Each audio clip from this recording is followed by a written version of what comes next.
Xbox says Gears of War exclusivity decision was made a month ago, amid PS5 logo confusion.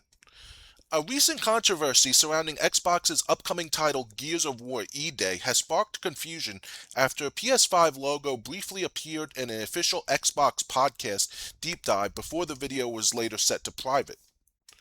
The appearance of the PlayStation branding fueled speculation that the game had originally been planned as a multi-platform release before being quietly shifted to Xbox exclusivity.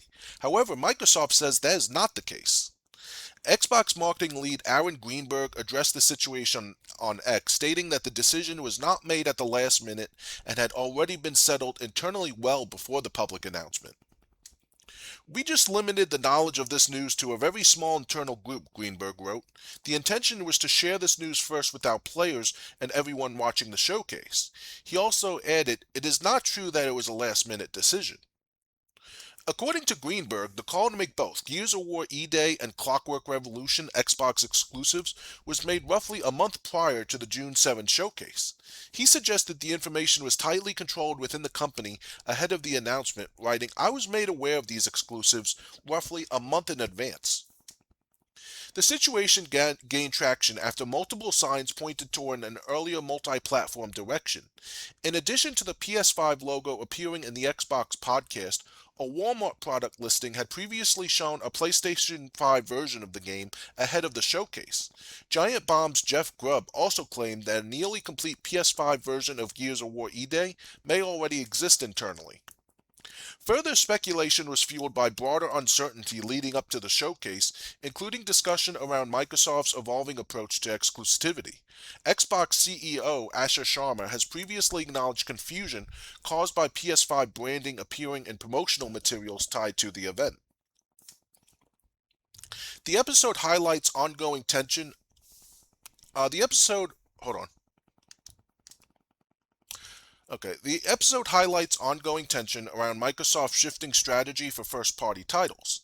Xbox chief strategist Matthew Ball recently defended the company's direction in an interview with the game business, arguing that the goal is to maintain a stable ecosystem for players while still recognizing the importance of exclusives and platform growth. Players can expect a reliable pipeline that validates the historical investment in the Xbox platform, Ball said, and keeps them as Xbox players going forward. Despite that framing, questions remain about how Microsoft's hybrid approach to exclusivity will work in practice and what it means for future Xbox releases as the company continues to refine its long-term gaming strategy. As far as keeping the announcement internal, you did that a little too well. You didn't let everyone know what they needed to do. No. But also, there's another angle at this. When Phil Spencer was screwing up Xbox, making bad decision after bad decision, he's the one who wanted to bring Halo and Gears of War to PlayStation and get nothing in return for it. Like I said, if you're gonna bring your first-party um, franchises to PlayStation, why aren't you asking for something in return to come over to Xbox? At this point, you might as well just ask PlayStation to have all your games on there, and then just get rid of the Xbox.